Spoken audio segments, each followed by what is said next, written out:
Hey, Matt, great to have you here today. Excited to be here. So just to introduce myself real quick, I am Matt Wheeler.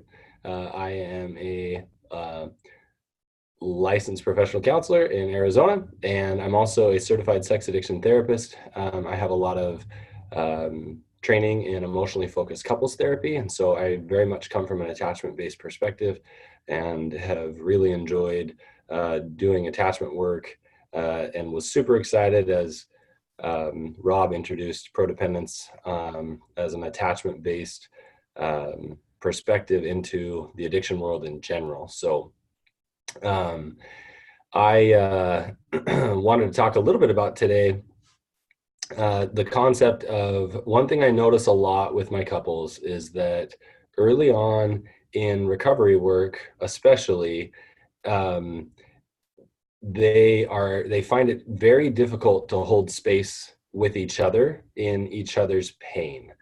And so Brene Brown, who you'll hear me talk about once in a while, she's kind of she's a researcher on shame and vulnerability and really trying to understand human connection and the barriers to it.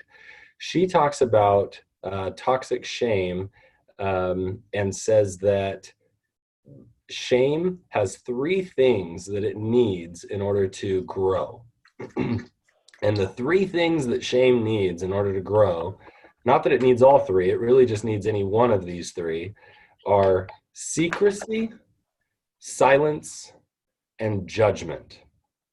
And when I'm working with couples in there and trying to help them attach, one of the biggest struggles I see are the judgments that we carry, that all of us carry.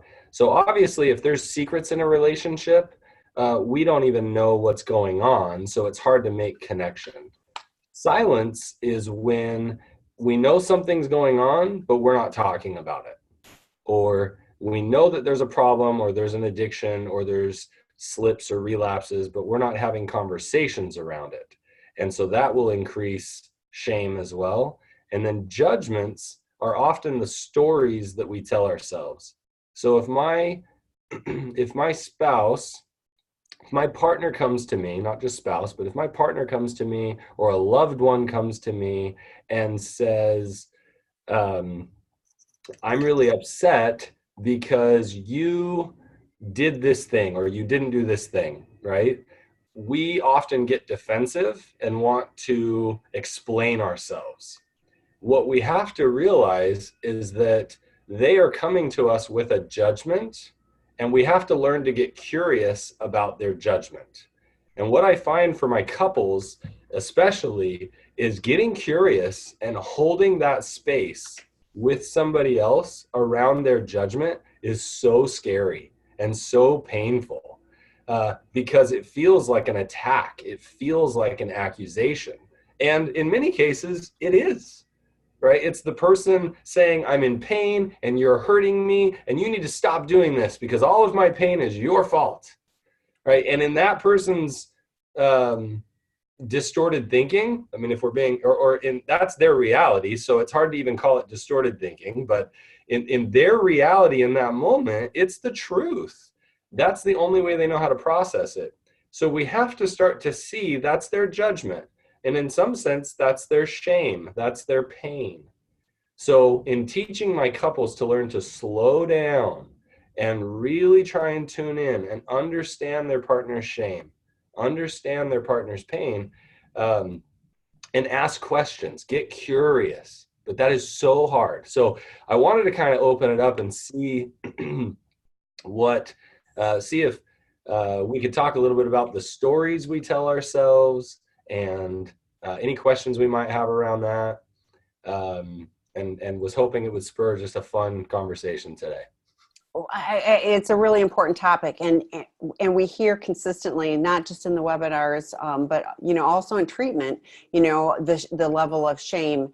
And what I was thinking about when you were talking about the judgment and that someone is bringing their judgment. It's another way I kind of look at it is their lens, because judgment to me feels harsh, but Oh, with the totally. lens, if I look at it, it was like, their lens. And if I'm willing, like, I love what you say about getting curious, ask questions, because, and I do it to myself too. It's like, is that really what they, does this person really mean to hurt me? And most of the time it's not. And so, if I can bring it in a calm way and say, this is what happened, this is what I'm telling myself, or this is my perception of it. Can you explain, what you were, looking to do with this? And I used this example before, but this is true. This is a number of years ago. My husband, I'm really weird about buying. I have to have the right, decorative Kleenex boxes. I don't know. It's just a thing. So really, like, so they have to match they have to match a certain theme, or yeah. what? So like, we're at Sam's Club, and I'm going through like 12 packages to find the right bulk package that has the most of these that I like. Anyway, so one time I send him off, and he's getting them on his own. He comes back, and he's got, it's right before Christmas, and he bought the Christmas packages. And I'm thinking, what am I going to do? I'm going to have Kleenex with Christmas in July. And, he so doesn't understand me, like, Right. all these years, like this whole big thing. And that is a microcosm in that moment of how much he has never understood you. Exactly. And so what I did, fortunately, was I took a walk. I really did. I walked out of the house, and I just went, because this isn't going to go well. And so then I said to him, I said, can you explain? I said, you got these Kleenexes, and it was the wrong shape box. And hear the judgment in me, the wrong shape, like there's a right shape for, So anyway, I get it. So he said, red is your favorite color. I bought the red ones. Now, immediately I'm like, oh, my husband loves me so much, completely reframed, but the story I told myself was, he doesn't understand me at all. So totally. I'm able to slow down and just go, there's probably something I'm missing here. It completely changed the whole story. And I've used that. I've used my own story a number of times after that to just go, there's probably more that I don't understand. I don't think this person really meant to just be nasty to me. Totally. And I love that you mentioned, like, judgment sounds harsh, right? And it's funny, because when I'm working with people, I often tell them all the time, we have to make judgments in order to survive in life. Right. We make judgments. Should I go straight or turn right here? Which one's going to get me there faster? We make judgments of what we think is best all the time. And oftentimes we find out, oh, that really wasn't the best judgment. So judgments in and of themselves aren't negative. What our behavior is that we do with that judgment is negative. So had you blown up, right, and said, I can't believe you do this. This shows me how much you don't care about me, right? Then your behavior as a result of your judgment would have been unhealthy. But you were able to slow it down and go, hey, help me understand what you were thinking here, right? So I think that's and I did it without a snarky little attitude. I really was able to go, and just like you said, get curious. Can you tell me what, like, why this box? I love that you say it's without a snarky attitude, because sometimes we have that snarky attitude because we're not asking because we're curious. We're asking because we're building our case to hit them harder. Yes. If that makes sense. Oh, 100%. Oh, believe me, I get that too. Yeah, no, this really was, I just want to understand, thank you. In fact, I think I even said, thank you for getting this. I don't normally order this. I don't normally get this. Can you tell me, And like I said, 100%. Oh, you love me. So, you right. And yet you love me, and I still want to return them because No. I actually cherished those then. Oh, did you really? Yeah, no, I can totally get over myself. Yeah, no. Because now this red box, even in July, means my husband loves me. I can get out. It doesn't mean we have to cherish it. It's just cool that in that moment you did, right? There wouldn't be anything wrong with somebody saying, "Oh, that makes me feel so good, and I'm going to return them." Yeah, right? No, totally agree. But for me, it was like, and those are long gone. That was years ago. But yeah, it was. Yeah, no, I reframed everything. It reframed for me. I looked at it from a different lens, and so then it was like, okay, this is actually a positive, meaningful thing, not like, oh, the red is got snowflakes on it in July, in Arizona. So in July. You know, it's so funny because I was buying Kleenex the other day and my Yeah. wife's like, hey, these are all like wintry. And I'm like, I don't care. It's a good price. So like, but Oh, it, there's probably a but it, whole nother meeting we can do on Kleenex boxes. oh, totally. Right. I was buying them for my office, so it doesn't really Yeah, matter. exactly. But, Yeah. so, uh, no matter how we reframe it, like you said, I tend to think, what lens are they looking through? Right. Like, and which is a great way of looking at it. What story are they telling themselves? What belief system do they currently have? What judgments are they making? We have to have some way of tuning in, even in telling our partner, like, I'm making a judgment. I'm writing a story in my head, because then it creates ownership. And if I can create ownership, then I'm able to say, look, I realize this is my story, but Tammy, I'm trying to figure out how you're seeing it. What am I missing here? Yeah. And you said something earlier. You're like, most of the time people aren't trying to hurt us. The funny thing is, even if they are trying to hurt us, we can stay curious and go, wow, that really hurts. And it feels like you're trying to hurt me. What is going on for you that you would want to hurt me right now? Right? We can even use a moment where our partner is intentionally trying to hurt us, because I see it. We see Yeah. it happen with couples, and we can, if we slow down and basically let them own that and say, wow, it seems like you're trying to hurt me. Are you? Yeah, I'm trying to hurt you. I need you to feel the pain I'm feeling Mm. so that maybe you'll stop. And so, oh, you're trying to hurt me so that I'm more empathetic for you. Now, you kind of look at that and go, that's probably not maybe the most healthy maneuver, right?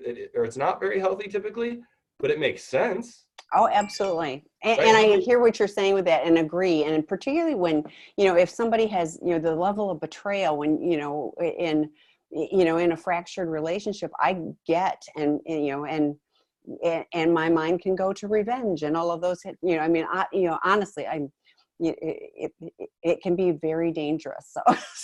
So it's one of those where for me, I had to reframe that most people are not, trying to hurt me, but you're right. Some people are, and I have been hurt and it was intentional,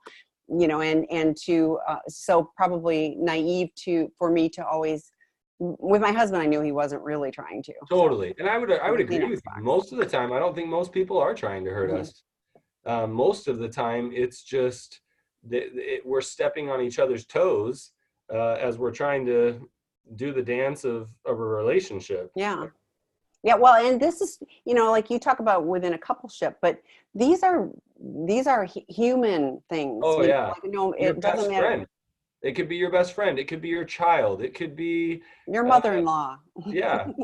Got to bring up the mother-in-law. Yeah, she might be trying to really hurt you, so sorry. I'm a mother-in-law too, so I shouldn't be saying that, but yeah, no. So Come on, it was it yeah, was it was it was, comical. yeah, so yeah, but I think all of these are relationship skills that we can utilize that are impactful in a positive way for relationships. And particularly, I mean, with recovery, we're looking to get, I want to get through, but get past the shame, because shame is not helpful. I know that that's like one of those things. Guilt can be, because, it can make us want to do things in a different way. If Right. we don't want to keep doing that makes us feel guilty. But with shame, it doesn't really change anything. It doesn't motivate us to do things differently. So then it's just this a negative lens that impacts not just us, but, the people that we're interacting with as well. I love the way Brene talks about it, because she says, guilt is obviously, oh, what I did wasn't okay. I made a bad choice. I love how it's recognizing and it's taking accountability for something I did was wrong. Whereas shame, and I actually had a situation with with my oldest child, my oldest boy, and this just happened last night where I came home from work and he's like, Dad, I feel terrible. My teacher, made me feel terrible, right? And so I asked him, did your teacher shame you? And we have this, obviously we talk about this openly in our home. And it was like, well, I don't think so, but that's how I took it on. Shame actually is the fastest way to motivate somebody. because if you threaten their lovability, people act fast because they want to protect their lovability. So the fastest way to motivate another individual is to shame them. And so that's why we have cultures of shame, Mm. because I love you and I know that if you are doing this thing, if you're doing drugs and I shame you, you have a better chance of changing your behavior in the short term, and then maybe we'll be okay. Because the real issue is you needing to change your behavior. That's not true, but that's what's going on for Mhm. somebody who's loving somebody else.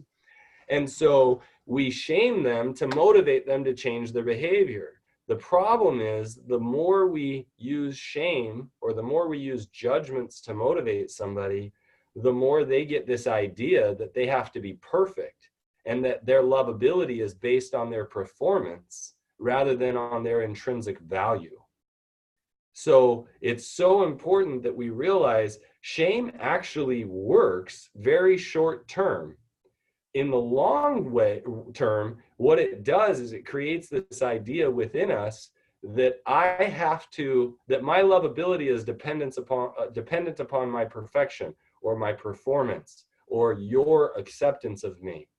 But none of us are going to do well in recovery unless we recognize that our intrinsic value comes from within, whether that comes from our connection to humanity or connection to a higher power. We have to recognize that we have intrinsic value, not based on our performance.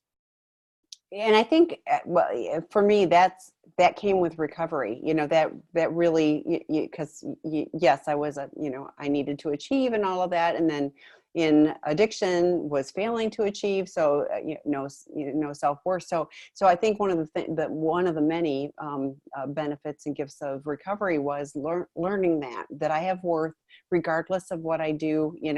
And Even if I screw up. yeah, but I screw up. It's not that I'm bad, because that's how it used to be for me. I would use that, if I did something wrong or that I wasn't as happy with, it would be, I'm bad, so it was a moral, I think that's why I kind of reacted judgment, because I was making a moral judgment of who I am based on what I did and how successful I was with that. And that was not useful for me, for the long haul. It just caused that shame because I could never live up to perfection. None of us can. So, Right. For sure. so we have some questions if we're ready to start with those. Sure. I thought as a partner who is in early stages of finding out my partner is a sex addict, we're not to ask questions, but to wait for disclosure. And it's got a question mark, but it sounds like a statement. But let's talk a little bit about disclosure and what's helpful. Yeah, I think it's both. I mean, Yeah. actually, I think because it's in a way it's saying, hey, I'm being taught something in particular, and there's a lot of truth that as a partner in the early stages, you want to get curious, but you've got to be careful about what you get curious about. So when I'm working with a partner, I'm usually encouraging them, let's not get curious about specific behaviors of the addiction. Let's get curious and write all those questions down, right? So we definitely want to keep track of those questions and work through which ones would be healthy to ask and which ones wouldn't. And then we're going to ask those as part of a formal disclosure process. And so even in those early stages, we're not discouraging curiosity, but we will discourage asking questions at the wrong time. Now, what I wouldn't encourage a partner to do is to ask a question outside of a formal disclosure, like, which hotel did you go to when you acted out with this person? Or which bar were you drunk at, or whatever? Because then that hotel, every time you see it or every time you see the name, is going to be a trigger. We don't need to know the name of the hotel, because now every time we don't want that to be a trauma trigger, if that makes sense. Yeah. So the things you're wanting to get curious about are more the ways that they see the world. the ways that the judgments that they're creating. So you could ask a question about, and obviously you're going to want to work with your individual therapist on working through this. But let's say they check in a slip, and so you get curious and you say, hey, what was going on for you leading up to what was going on for you emotionally leading up to the slip? Right? I'm confused because this morning you told me you were doing really great and you were excited about where you were at, and then this afternoon you had a slip. So help me understand what was going on for you. So you're asking questions about the way they view the world instead of maybe the potentially traumatic questions about, give me details about certain things that may in fact not be helpful, like, what hotel did you go to? And yeah, that's really helpful. And I like that, I love that, the checking in with, what were you thinking emotionally, what happened, because I think that that's really valuable. So to this partner though, addiction is really compartmentalized. And so for someone very early in recovery, they can't even clearly articulate everything. So having them work with a qualified therapist, that's all caps, qualified therapist, to help get the data that can be organized in a fashion that will be structured in a way that is the least traumatic for you, who I love. I mean, ideally you're working with your qualified supportive therapist, and just like Matt said, writing down all the questions, giving them to your therapist. Your therapist can help you go, why do you want to know that, or what's important about that? And if it's like, well, at this date, it might be a date, and I'm saying he, and he, right. My partner, whoever it is. Yes, yeah, however it is, said, I'm at a business trip and I just don't trust that. Well, that, great. Okay. Then that's, that's useful to know, like, kind of validation of, when your gut was going like, not quite sure. Yeah, Well, your therapist can help you figure out what's going to be important to know. But, the challenge is, and I hear this all the time, is the partners want to know and demand to know or whatever, and then the addict, in their guilt and shame, goes, okay, I need to tell. And then there's the trauma because it wasn't given in a way that is the least traumatic for you. And then, like Matt was saying, it's every hotel or every redhead or whatever it is that there's too much detail. Mm-hmm. Rather than I had unprotected sex, it gets to be a lot more just data and clinical. So you get all the information you really need without getting, the worst effects of it. So hopefully that's helpful. But the waiting is really hard. But getting too much when you aren't ready and the person isn't prepared is truly is worse. So. So next question: addicts can be master manipulators. Check. As partners of sex addicts, how can we determine if we are being manipulated, gaslighted, etc., as we are getting curious? That's a great question. Oh, it's a fantastic one. So, and this kind of speaks to the last question as well. I gave you an example, like if there was a slip and you're getting curious, don't be surprised if they're like, I don't know, right? Like the part of you getting curious is to like help you understand what's going on, and part is also to help bring awareness to them and bring awareness into the coupleship. And even if we just acknowledge like, oh, well, now I got curious and I am more aware of how unaware my partner is, that is actually helpful. It may be scary, but it's helpful. And as far as like being manipulators, it's so you're going to be asking questions and getting curious. I would say you need to trust your instinct and trust your gut. If your partner is in recovery or not in recovery and you're feeling as though you're being manipulated and gaslighted, then you hang on to that. like this feels like manipulation. This feels like gaslighting. I don't have enough information to be able to establish trust. So what I'm doing with that information as I get curious is I'm just holding it. Okay, well, that's good to know. And then you can tell them, I'm struggling to know how to trust. I'm struggling to get over the pain of being manipulated and gaslighted in the past. And so I appreciate you telling me. And unfortunately, I'm not able to maybe offer more trust than this, more trust than, hey, thanks for sharing with me. I'll have to think about this. So the reality of it is through the course of gaining trust and establishing attachment in a relationship, there is going to be manipulation and gaslighting. And you can just voice it. I feel manipulated. I feel gaslighted, but I'm wanting to understand what this is like for you, or what you're sharing with me. Thanks for the information. Yeah, Hopefully and they I get think, curious back. yeah, well, I think it takes a long time, and it takes a long time of them doing the right thing most of the time. Dr. Rob does and he teaches this in the Seeking Integrity Los Angeles treatment program. It's, yeah, when clients come in, it's like, we know you're going to lie, but here's what we expect. Within 24 hours, you'll come back and you'll tell me, and you can say, I was afraid of what your reaction would be.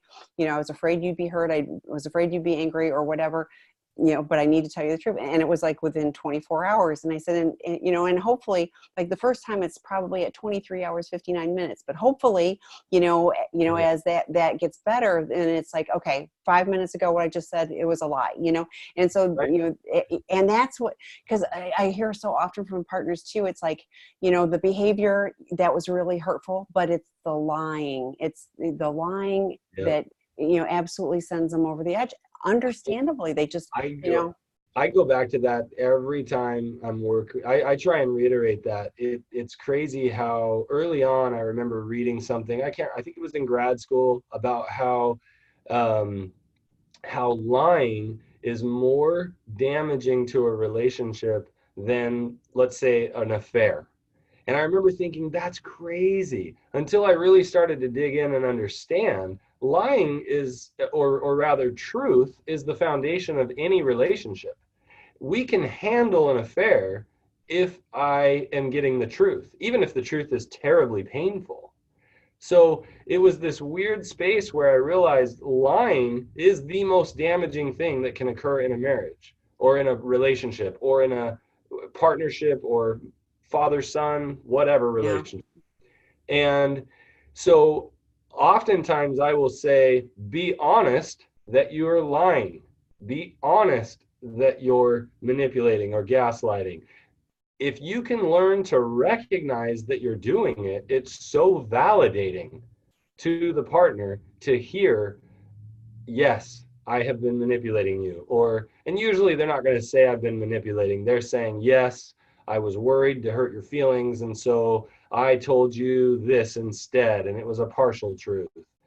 But when you start to hear that, you go, oh my goodness, I feel so validated. Okay, we're getting somewhere. So a lot of trust in a relationship can actually occur just by somebody being honest that they are lying regularly. yeah, and well, and that shows, I think, a willingness to work on getting better about it. Probably not perfect. So I get this all the time with partners that contact us about treatment for seeking integrity, and they're like, he lies and he manipulates, and like they're so afraid that our therapists aren't going to be able to deal with that clinically. And I'm like, Right. of course he lies, of course he manipulates. That is part of it. Unfortunately, that is part of addiction, and lies to themselves too. So with some of this, it's like, even learning to be able to tell the truth to ourselves is a process, Oh, because totally. we're compartmentalized, and we have to, like, oh, I don't want to feel bad about that, so if I just, that doesn't really affect what's going on over here. Yeah. So learning to be congruent. I talk about this all the time. Learning to be a congruent person with integrity. Our program's called Seeking Integrity because we want to be integrous. We want to be able to Right. put those pieces back together again. Yeah, and I think that is that's a partner's fear of essentially saying, hey, if we're doing this, if my partner is going into treatment or if we're doing counseling together, I'm afraid they're going to trick you and I'm going to feel even crazier. Or I'm going to get trauma from a therapist who invalidates me because they got caught up in the masterful skills of my addicted partner. And so a lot of times I'm trying to reassure, like, I kind of expect to be lied to, and that we are going to use that as part of treatment to teach the person to not lie anymore. Mhm. And it is part of the process, and it takes time. And ultimately, if you can learn to sit with somebody, even in their lies and their manipulation, what you'll see is over time that ends up coming out. Now, if I get caught up in it and I get wound up in it, then I can kind of dig that hole deeper. And so ultimately it's like, oh yeah, okay, you lied to me. Let's work with that. Let's get through it. So it is such a painful thing for a partner because they are questioning reality at that point. Well, particularly if they've been gaslighted and told, well, the sky is orange, so, Yeah. it's, how could you even think that I would ever do that? No, I was at a business, I mean, whatever, oh, okay. And I get that. And you're right. I hear often that they go to a therapist and because, the addict is charming or whatever, they do feel colluded, against, because they're coming in traumatized and, going just frazzled. And so, I hate it. That's why I love Dr. Rob's book, Prodependence, moving beyond codependency, because, we really talk about, gosh, you're a hero in all of this, you stuck with this person and we want to help support you, Yep. as well as while this person is figuring out. They clearly have fractured attachment, and you're sticking with them and hoping to become their primary attachment, not to be split between the addiction and the coupleship. So that is a hero. It's a tough thing. Yeah, it is. And unfortunately, not everybody, I mean, you're a codependent, you're part of the problem, you're an Right. enabler. So Well, we don't look at it that way. So, yeah, it's okay. like, of course I am. Love Uh, this I person. I'm love trying to, them, yeah, and I I'm trying to want hold. to repair our relationship, and I'm going to Yeah. screw up in the process. It Yeah. doesn't make me sick. Yeah. Because no one gave me an instruction manual when I got together with this person that this is what you're going to have to deal with. So, Yeah, and yeah, I grew up being taught how to work, to be married to an addict. Yeah, no, we didn't. mm-mm, So mm-mm. it takes a lot of work. Yep. So the next question is, in an attempt to keep it brief, my husband is a porn addict, but isn't looking at porn at the moment, but is in denial about his addiction. He is severely narcissistic. I used to tell him I wanted to have more intimacy, sexual, emotional, etc. Every time I would express my need to feel close to him, he would sabotage, gaslight, blame shift, and manipulate all the excuses why he couldn't do it. I tried talking to him about it, tried to reach out, and ended up angry, hurt, and gave up. When he realized I stopped reaching out to him, he told me, I'm really disappointed because you never initiate anymore. I tried to initiate by flirting over texting, among other ways, but realized he was rejecting me again and got hurt again. I asked him about it and he said, uh, I wasn't trying to meet your needs. I was trying to get my own needs met. By, tell, by telling a partner who knows what their addict narcissistic partner is doing that they have disordered thinking is completely undermining. Okay, that is a that is I would validate that and say that is accurate by telling a partner who knows what their That uh, their addict narcissistic partner is doing that they have disordered thinking is completely undermining. So, yeah, yeah. like, so I don't know that I disagree with anything there. I'm trying to figure out the question. Yeah, I don't think there's a question. I think it's more a statement because I don't see questions in there. But I do, what I hear One is, thing, gosh, you really tried, like you tried all right, these different ways, right. and he just kept going. And Mm, unfortunately, when you're working with somebody who has an attachment an attachment fracture or rupture, um, potentially an attachment disorder, right? Is that sometimes we try to get close and they pull away because being close is painful. It reminds them of how difficult and painful attachment is and why they choose their addiction over healthy attachment. So it really isn't uncommon as part of the process that a partner will have done everything they know how to do to lean in, and the person struggling with addiction will pull away. Um, Intimacy is very scary to somebody who doesn't know how to do intimacy. And that's why, let's say, if I go to like my sex addiction work, it's really common for a partner to feel used in sex because the person struggling with sex addiction is using sex almost as their only form of attachment. So then they want to be close, and sex is the only way to be close. And so they use it, and a partner who wants to love and connect and do everything they can to get closer will then use what the tool that they have. Okay, well, let me be more sexual. Let me try and increase my sexual wants or desires or needs, or let me get, for lack of a better way of saying it, a little crazier sexually. And maybe this will satisfy it. And it doesn't, because sex in and of itself doesn't create connection, but it can be a very useful tool for connection to occur. So we have to realize that as we get close and try and make connection, and even if our partner doesn't know how to do that, they pull away. They try to separate themselves from intimacy that would create vulnerability and allow for them to be rejected or abandoned or betrayed. And it's sad because a partner will emotionally become exhausted giving everything they know how to give. It's no wonder that I will see partners that say, I'm done because I've given every ounce of my being and it's never been enough, and I'm ready to move on.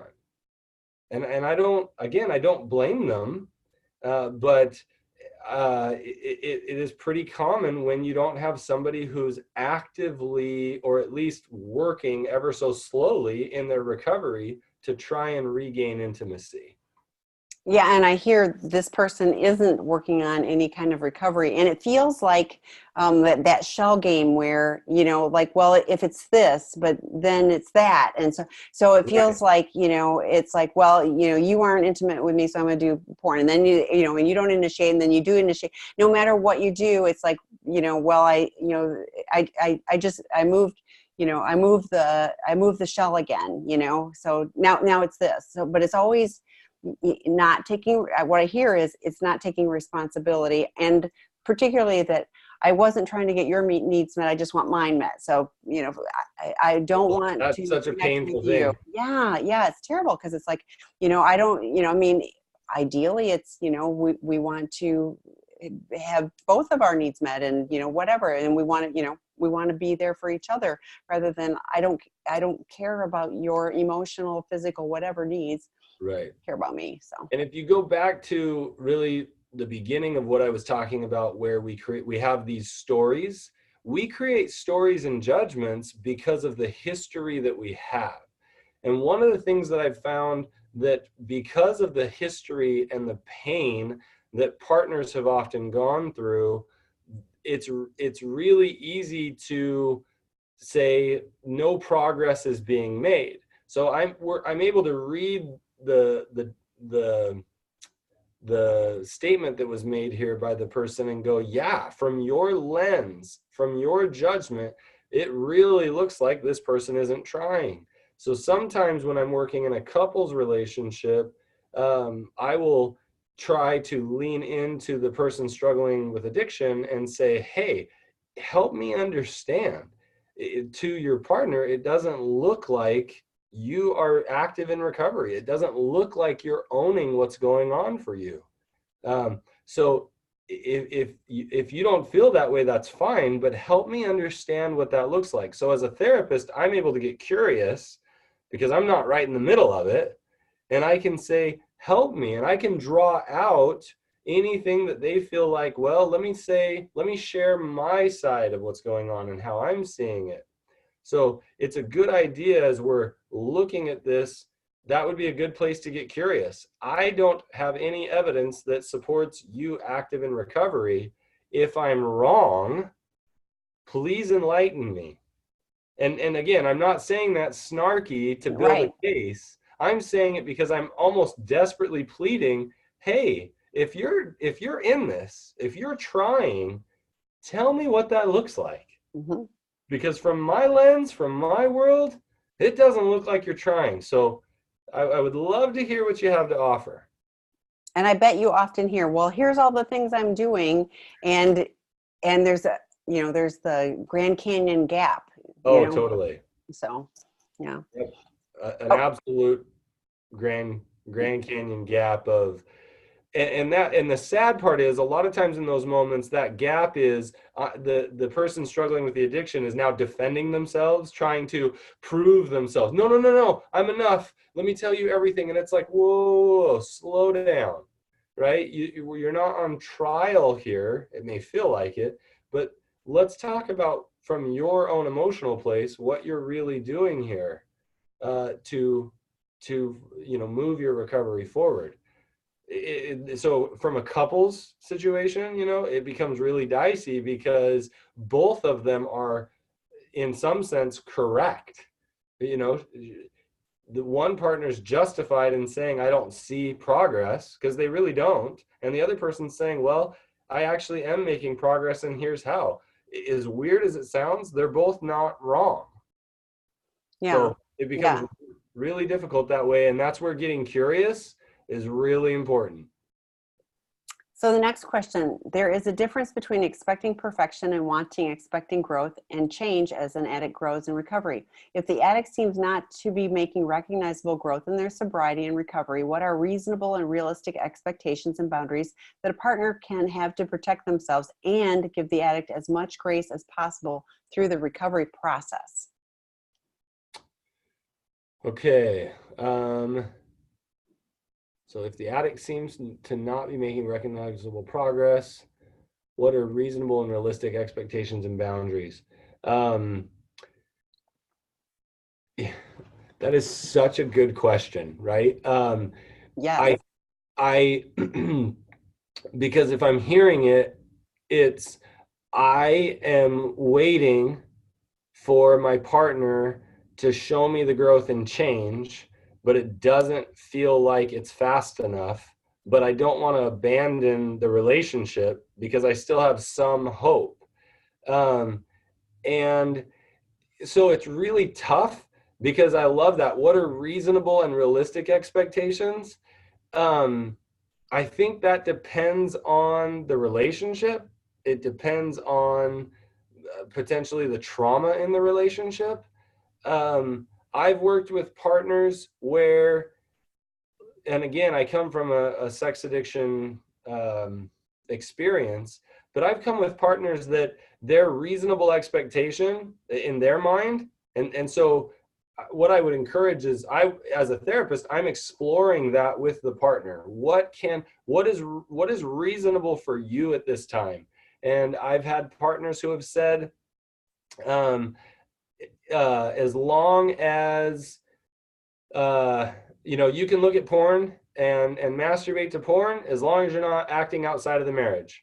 And I have another partner who says I can't do that, right? Like, and is able to say I can't be in a marriage where porn is being used, right? And so it's about exploring where you are and what your needs are.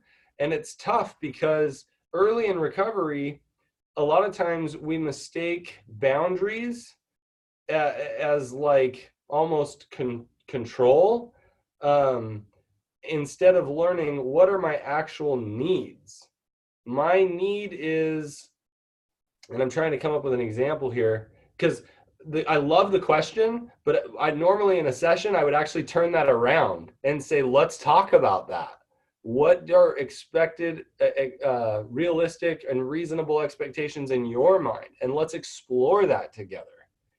I think every partner needs to discover that. And I think even if you discover that, because let's say you get to a place in the relationship where you've waited long enough and you're at peace moving on from the relationship, you need to have that ability to say, I gave it everything I had. I was as reasonable and realistic as I possibly could be, and my partner wasn't willing to go any further. And so in a place of peace, I can move forward. So I almost feel like I gave a non-answer. Well, but you helped elaborate or helped explain how elaborate this is and how complex, sex addiction and betrayal is. And so, I mean, that's the reality. One of the things I was thinking about is, like at Seeking Integrity Los Angeles, we don't say, in fact, I say all the time, we aren't going to fix somebody in 14 days, but you're going to notice a significant difference. And it's challenging. And Matt and his entire group do great work. But if you're, if with this behavior, I can't say 100%, but I'll bet 99.9% of the time, it's more complicated than just like the sexually acting out. If, say it's, acting out, not just porn. And I don't mean to say just porn, but I should have said it differently. I didn't. Anyway, so. Okay, keep going. Yeah. So, but it's the thinking about it, the fantasizing about it, it's all of that. So it's hours every day. Right. And if you're seeing a therapist once a week for 50 minutes and maybe going to a 12-step meeting or two, like there's still all these hours that haven't, that are still. That need to be. Yeah. Apart and understood. And so, a lot of times a therapist is going, in certain cases might say, hey, there's so much going on here. We need inpatient, or there's so much going on here. Let's have you attend a 12-step and a therapeutic led recovery group. And let's have you see me once a week or twice a week. I mean, yes. Sometimes you have to up the amount of treatment hours, just depending on the case. And that's, I think, where I was going with this is that it feels like he may be a little stuck. And so doing something differently, upping it, like if he's only seeing his therapist once a week, maybe it's twice a week for a while, maybe getting more traction in recovery. And again, one of the things I think is so great about our program is it provides a safe space to do a lot of work in a contained place, safe place to do that. So, what can take a really long time out in the real world, gets compressed. And so there's a noticeable shift in a shorter amount of time. So, but you can start that on the outside, and consider us if you're looking for treatment, but just going, this doesn't feel, it feels like you're kind of treading water. What do you need to do to get to the next level? Right. There are a lot of times so I would encourage you absolutely voice that concern to your partner if you don't feel like that they are, if you don't feel like they are, if they are stuck, right? So if you find that they're stuck, I would voice that concern. I would see if there's an opportunity to voice that in therapy as well. And there's a lot of times where it's as a therapist, I have to say, hey, look, we're stuck here. I think you might need to see me a little more regularly, or let's try another intervention. Let's try some couples counseling and see if this is an issue between the couple, if that makes sense. So, and if we do it in couples counseling and we find why you're getting stuck, we might go back to just doing individual for a while. So it really just depends, but I would push often for, let's see if we can up treatment a little bit and see what else needs to happen. The tough part is, from a partner standpoint, you're kind of looking for these measurable things in order to feel safe. So did you go to 12-step? Did you go to your therapy group? Did you see your individual therapist? What did you talk about? And what you're trying to do in those moments, and creating expectations or realistic goals, if you will, is you're just trying to find how to feel safe. And how do I have assurance that my partner is making progress? And if they're making progress, then I can feel comfortable, I can feel at peace, and I can have hope moving forward. But I think that that's fair to bring to your therapy session too, is like, I'm not seeing this, I'm not seeing progress. And so, Yeah. and learning to define it. I'm going to skip a question because it ties into what we're talking about. Okay. So it says, under what circumstances would you recommend inpatient treatment? So because we're kind of talking about that. So let's do that one next. Yeah, it's a great question. So typically, when I recommend, me personally, when I recommend inpatient treatment is when the behaviors of the addict are escalating, right? Or no matter what we do in treatment, they things aren't making any progress. So sometimes if I'm working with somebody and things are escalating, I might say, okay, let's meet once a week for a while and let's see what's going on here. Or, okay, let's do a therapy, let's have you in this therapy group. Let's see what's happening here. And so if I see that they're, regardless of the treatment that I'm providing, and they aren't de-escalating, then I will often staff with another therapist and say, hey, am I not seeing something? Am I missing something here? And then I will go to the person and say, hey, I really think you need inpatient treatment because it appears that there's too many things going on here for us to be able to focus in and get you relief. And so you keep going to the addiction to find comfort. So the way that I'm usually judging it is, what treatment methods are we using? What different things are happening? And if it continues to escalate, or if it's creating, if there's a significant harm for the individual or to somebody else, then oftentimes I'm recommending inpatient there to say, hey, let's get you out of this environment because you need more care, because you're going to harm yourself or you're going to harm someone else. So those are some examples. Tammy, what else?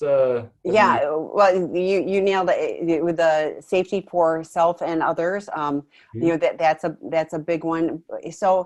So many of the people, I mean, Matt is a highly qualified, like in all caps, qualified therapist, and his group is. So this is all they do. They do great work, but they're only in one location in Arizona. So there's so many people that don't have access to great therapy. And then there's most of the people that are coming have a long history, like emails again today of, this happened in childhood, but I've been doing this acting out behavior since I was in my teens.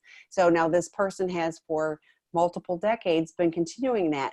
It's tough to stop that in a once a week therapy session or 12-step or whatever. So and not impossible, but the other thing is, it's so darn uncomfortable. While you're trying to stop all that behavior, you're having to face all the stuff that you were running away with by the acting out behavior. If you're trying to numb out, you're trying to escape, you're trying to to be compartmentalized, and all of a sudden all that stuff is coming together, it's challenging. And so, as I mentioned a bit ago, the Seeking Integrity program provides a safe container to unpack all of that and to come up with a plan so that when you leave the program, you can be, we think, successfully on a different path. What I hear consistently from the clients that come to Seeking Integrity Los Angeles is they say life-changing. And I had a partner contacted me about a month ago, and she said, I don't know what you guys did, but I got a different man back than the one I sent. she said, this has been life changing. And I'm like, whoa, that's what we're looking for, is that. And then, we continue to support them. I support, both of you in, in the process for the longer term, because, we are seeking integrity. We don't do everything. And this is, I know you asked a more general question, but all we do is treat men with sex addiction, intimacy disorders, or co-occurring sex addiction and chemical dependency. So, we don't do, all the things that, 100-bed, we're an 8-bed facility, so we do that with integrity. We don't take everybody, but when we get someone that has these issues, we do our darndest to help them get on a different path. So another, and one of the things that I've seen in trying to get somebody into inpatient, I have felt like it's most effective if I can get the person I'm sending to inpatient to buy in. If I can show them that their issues aren't de-escalating, if I can show them that their behavior is out of control and that they need a higher level of treatment, they tend to do better when I send them to inpatient. Now, if I have somebody who I'm pushing and shoving and trying to force into inpatient, only in rare situations do I think that can actually be effective. Right? And actually, I'm going to disagree. We've had people that have so minimized their behavior. Well, it's really not a problem. So this is where I want you to tell me, how do you get them in there? Right? Like that's. There is, with those, there's somebody else who's going, if you don't, and so they've got some leverage on them. So it's a significant person in their relationship, and they may go, I'm only going because of this, but I really don't think I have a problem. No, for sure. And we can help them learn that they really do. So right. And so you got to be, I think you've got to be careful with that leverage, right? But absolutely, leverage can certainly work. But I know from my perspective, I'm doing everything I can to get them to buy in. Yes, but you are a qualified therapist, and not, like I said, so you have a whole tool belt of tools that, like, a general therapist is not going to have. And so you can help them, you can help create the leverage. You can help with all of that. In fact, there have been times where I've actually used my leverage and said, look, I am not able to provide adequate treatment for you at this time. Yeah. I can't continue working with you if you don't go to inpatient. Yeah. So there have been times where I've been able to use that leverage to get them to buy in, if that makes sense. Yeah, 100%. After I've been able to build trust with them. Yes. And we do get referrals from other therapists that, kind of apply the same thing as it would be a disservice for me to continue working with you because I am not, this level of care is not adequate for you. So right. So do some inpatient, then come back. And then it will work. Yeah. So and then we can do some work. So next question, how do I eliminate the images in my mind of my partner being with others and the snippets of vile texts that I have seen when I discovered his infidelity? Oh, that one is painful. I read that one, and some of that. So that is part of the reason why we, like I talked earlier today, is why we don't want to get curious about specific details that aren't going to be helpful. Unfortunately, we see things we don't want to see. We read things that we don't want to read, or really later find out that really hasn't been good for me. And so there are different grounding techniques that you can use, learning how to bring yourself back into a healthy place, like things like practicing meditation. I would encourage you to share those with somebody, meaning go to your therapist, talk about what you've seen, describe how it makes you feel. There are people who also have used like some EMDR therapy to learn to get those images out and lose the power. So there are different techniques. I would encourage you to talk to your individual therapist, but absolutely you can work on those and learn to get those to decrease. Yeah, I thought EMDR too, because it doesn't take away the images. It just lessens, like you said, lessens the power of them. But this is exactly what I was talking about when we were talking about disclosure earlier, or discovery, is you get the stuff and it's seared into your brain, and it's It just so doesn't go not away. fair. So Yeah, it just keeps coming up at the worst yeah. time. So the last one that we have time for today, wow, I don't know how to find the strength to hold space for my husband's dishonesty. That is huge. How can a partner be that strong? Yeah, and my answer, like, I love this question because one, continue in your own recovery, and you're going to continue to gain the tools and the strength. And if I if I were working with you, I bet you we'd find places where I'd go, look where you are holding space right now. The fact that your husband is being dishonest and you're staying in that arena, you are holding space. Now, over time, as you are doing your recovery and working through the betrayal trauma that's occurred, what you're what you are going to be able to separate out is that there are so many things that he's doing that are because of his own wounds and his own pain, his own shame. And so you're able to kind of go, wow, that's not my stuff. And although it affects me and although it hurts me deeply, I'm able to go, wow, you're not doing this because of me. It wouldn't matter who you were with, where you were in life, you'd be struggling with this. So I'm able to hold space because I'm not taking it personal. I'm deflecting it and going, that's your stuff. I'm not going to own that.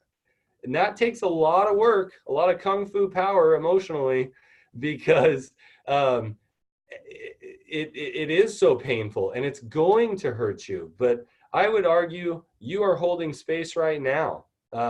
But you are going to continue to get better and better at it as you learn to separate out, these are my wounds, these are my hurts, and your unhealthy behavior is your mess. But I love you and I care about you and I want to be here for you, even if right now I can't be. And I think you're strong because here you are, and Yeah. I really encourage you. I didn't mention it earlier, but we have the drop-in groups for betrayed partners. Plug into those because people support each other around that. So you get the support, away from just the relationship with him. So you have the support so that you can recognize your own strength within this. But 100% with Matt, you are holding space. You're holding space for him and for your relationship because you haven't left. So Yeah. so you are stronger than you are. You're I'm proud of you for being here. Yeah, it was funny. One of my men's groups, I think just a couple of weeks ago, I said this statement to them. I said, guys, if your partner's still with you, they love you, they care about you, they're trying to get close. They are holding space with you, right? It doesn't matter how maybe mean or nasty or upset they're being. Right now, they're showing you they love you and they're in this.